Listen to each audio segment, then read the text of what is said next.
আওয়ামী লীগ বিভিন্ন জায়গায় শোডাউন করছে, মিছিল করছে, ঝটিকা মিছিল, কোথাও পথসভা এবং দেদারসে তারা গ্রেপ্তারও হচ্ছে।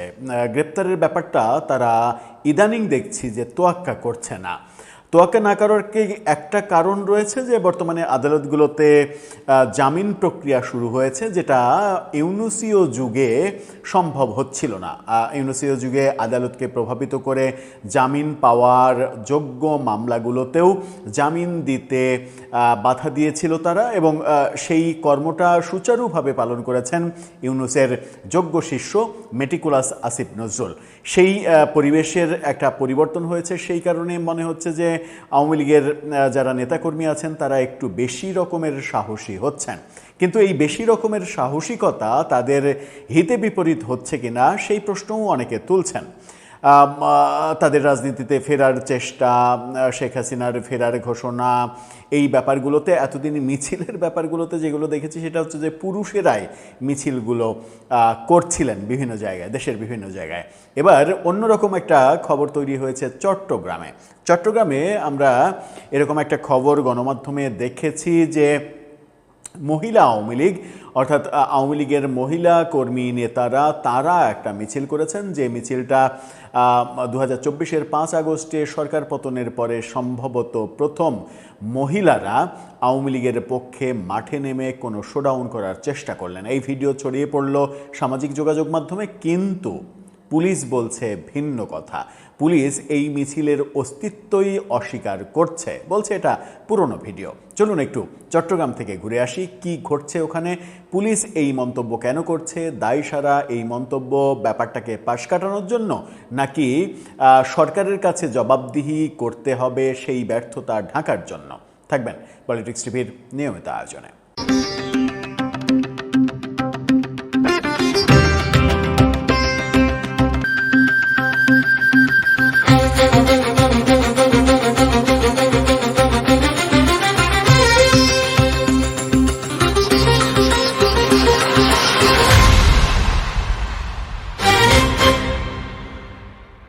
দর্শক, বলছিলাম পুরুষ আওয়ামী লীগের মিছিল, শোডাউন এগুলো দেখছিলাম। আওয়ামী লীগকে নিয়ে তো সারা দেশে গত 2 বছর ধরে প্রায় অনেক কাণ্ড কারখানাই হচ্ছে, আওয়ামী লীগও অনেক কাণ্ড কারখানা করার চেষ্টা করছে। এরই মাঝে আওয়ামী লীগের ঘরবাড়ি পোড়ানো ভাঙা এই ঘটনাগুলো যেমন দেখেছি, তেমনি আওয়ামী লীগের কর্মীরা জয় বাংলা মিছিল করে রাতের বেলা জুলাই স্তম্ভে আগুন দেওয়ার ঘটনাগুলো অনেক জায়গায় করেছে তারা। এবং ইউনুসীয় যুগে ইউনুসের গ্রামীণ ব্যাংকে ককটেল মারা, এই ব্যাপারগুলো আমরা দেখেছি। এই ঘটনাটা যেটা বলছি, চট্টগ্রামের ঘটনাটা, এই ঘটনাটা ব্যাপক চাঞ্চল্যের সৃষ্টি করেছে। সেখানে মানে গণমাধ্যমের দাবি তাদের কাছে ভিডিও আছে, ভিডিও ছড়িয়ে পড়েছে। যদিও আমার নজরে এই ভিডিওটা পড়েনি, কিন্তু ছবিটা গণমাধ্যমের সূত্রে ছবিটা দেখা গেছে, এবং সেখানে বলা হচ্ছে যে মহিলা আওয়ামী লীগ চট্টগ্রামে একটা শোডাউন করার চেষ্টা করেছে। ঢাকা পোস্ট এই তথ্যটা জানাচ্ছে। পতাকা হাতে একজন নেতৃত্ব দিচ্ছেন, ঢাকা পোস্টের এই শিরোনামটা দেখে নিন। সেখানে তারা বলছে মহিলা লীগের মিছিল, পুলিশ বলছে পুরনো ভিডিও। পুলিশ এটাকে পুরনো ভিডিও বলছে কেন? গণমাধ্যমে যেটা উঠে এসেছে, তারা যে ব্যানার ব্যবহার করেছে সেই ব্যানারে শেখ হাসিনার যে মৃত্যুদণ্ড, রাজবন্দীদের মুক্তি, এরকম সাম্প্রতিক অনেক বিষয় তারা ব্যানারে লিখেছে। সুতরাং এই ভিডিও পুরনো হওয়ার কোনো স্কোপ নেই।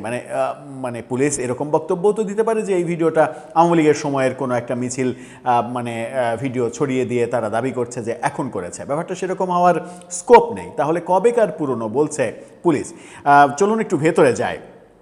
চট্টগ্রামে মহিলা আওয়ামী লীগের ঝটিকা মিছিলের একটি ভিডিও সামাজিক যোগাযোগ মাধ্যমে ছড়িয়ে পড়েছে। ছড়িয়ে পড়া ভিডিওতে দেখা যায় মিছিলে অংশগ্রহণকারীরা আওয়ামী লীগের বিভিন্ন স্লোগান দিচ্ছেন।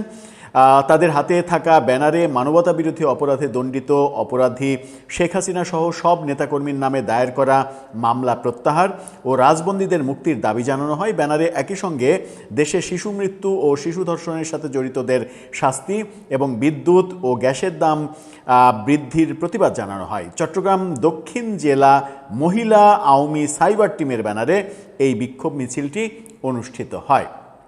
গণমাধ্যম পরিষ্কার বলছে যে চট্টগ্রাম দক্ষিণ জেলা ইউনিট এই কাজটা করেছে। স্থানীয় সূত্রে জানা গেছে কর্ণফুলী উপজেলা মহিলা আওয়ামী লীগের সাধারণ সম্পাদক ও উপজেলা পরিষদের সাবেক ভাইস চেয়ারম্যান বানাজা ভূঁইয়া নিশির নেতৃত্বে এই মিছিলটি বের হয়। এ বিষয়ে পুলিশ বলছে ভিন্ন কথা। কি বলছে? কর্ণফুলী থানার ভারপ্রাপ্ত কর্মকর্তা ওসি শাহিনুর আলম তিনি ঢাকা পোস্টকে বলছেন, মিছিলের ভিডিওটি দেখে স্থানীয়দের সাথে কথা বলে খবর নিয়ে জানতে পারি এটি পুরনো ভিডিও। ভিডিওটি কর্ণফুলীর না, অর্থাৎ তার থানার ভিডিও না, এটা পুরনো ভিডিও। কবেকার ভিডিও বলছেন? কোথাকার ভিডিও বলছেন? তিনি বলছেন যে পার্শ্ববর্তী উপজেলা আনোয়ারাই এটা হয়েছে।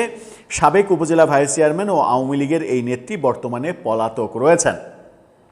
তার মানে পুলিশ ওসি তার থানায় এটা ঘটেনি এভাবে গণমাধ্যমকে বলে এক ধরনের দায় এড়াতে চেয়েছেন, কিন্তু পার্শ্ববর্তী থানায় হয়েছে সেটা আবার তিনি স্বীকার করছেন। যখন পার্শ্ববর্তী থানায় হয়েছে এটা বলছেন, তখন পার্শ্ববর্তী থানার ওসিকে সরকারের কাছে জবাবদিহি করতে হবে, কারণ সরকার তো এগুলো টলারেন্সের মধ্যে আনবে না, এটাই স্বাভাবিক। এখন দেখার বিষয় যে ওই আনোয়ারা থানার ওসি এই ঘটনার জন্য বিপদে পড়ে যান কিনা।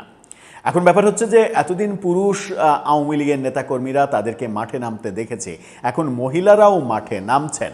মাঠে নামার সুরটা কি তাহলে একটু বড় আকারে যাচ্ছে, বিস্তৃত হচ্ছে?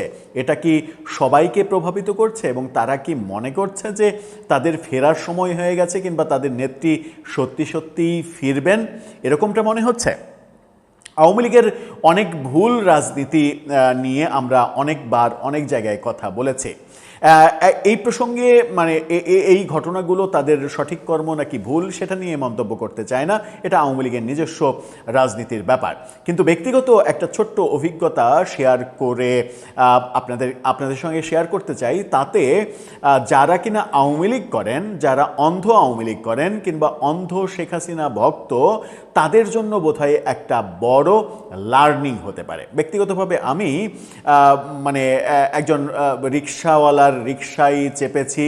সেই রিক্সাওয়ালা যে কোনোভাবেই হোক আমাকে চিনতে পেরেছে, চিনতে পেরে আমার সঙ্গে কুশল বিনিময় করছেন, এবং কুশল বিনিময় করে আমার তার সঙ্গে কথা বলে মনেই হয়েছে যে এই রিক্সাওয়ালা আওয়ামী লীগ করেন। তো আওয়ামী লীগ করা সত্ত্বেও একজন খুবই অশিক্ষিত কিংবা কম শিক্ষিত একজন রিক্সাওয়ালা এবং বয়স্ক, খুবই তার বয়স তো 60-এর বেশি হবেই, 60, 65, 70 এরকম হতে পারে।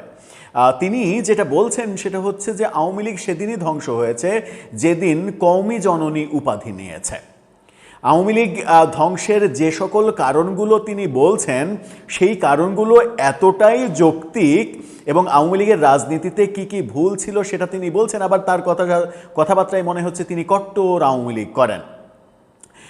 এই যে উপলব্ধি, এই যে লার্নিং, এই লার্নিংটা যদি আওয়ামী লীগের টপ টু বটম সত্যি সত্যিই হতো, এবং তারা যদি বুঝতে পারতো যে 24-এর 5 আগস্ট তাদের পতনটা হলো কেন, কি কি তাদের ভুল ছিল, এবং সেই ভুলগুলো সংশোধন করেই তাদেরকে ফিরতে হবে। যদি সংশোধন করতে না চাই, যদি আবার যেভাবে চলছিল যে লাউ সেই কদুই হয়ে ফিরতে চায়, তাহলে কিন্তু তাদের ফেরাটা কঠিন হয়ে যাবে।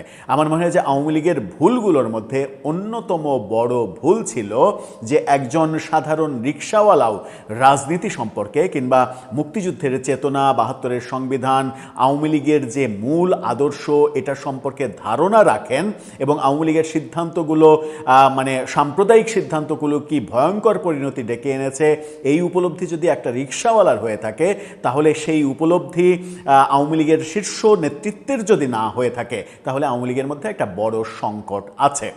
24-এর 5 আগস্টে পতনের পরে আওয়ামী লীগ তো যারা আন্দোলন করেছে তাদেরকে লালবদর বলছে, জঙ্গি বলছে, রাজাকার বলছে, স্বাধীনতা বিরোধী বলছে, সবই বলছে।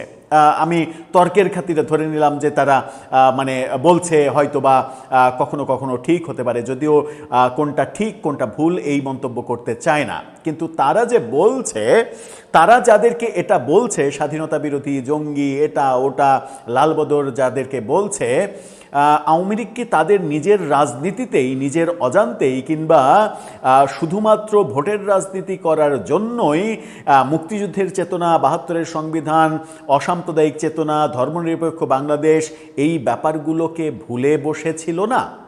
তারা ভুলে গিয়েছিল বলেই 15.5 বছরে একটা বড় প্রজন্ম তৈরি করার সুযোগ থাকা সত্ত্বেও আজকের এই জেনজি প্রজন্ম কিভাবে 72-এর সংবিধান বিদ্বেষী হয়, কিভাবে মুক্তিযুদ্ধ বিদ্বেষী হয়, কিভাবে বঙ্গবন্ধু বিদ্বেষী হয়, এটা হওয়ার কারণ কি? কারণ আপনারা বঙ্গবন্ধুকে আওয়ামী লীগের বস্তুতে পরিণত করেছেন, মুক্তিযুদ্ধকে আওয়ামী লীগের বস্তুতে পরিণত করেছেন এবং ভোটের রাজনীতির নামে ধর্মভিত্তিক রাজনীতিকে এক ধরনের পৃষ্ঠপোষকতা দিয়েছেন।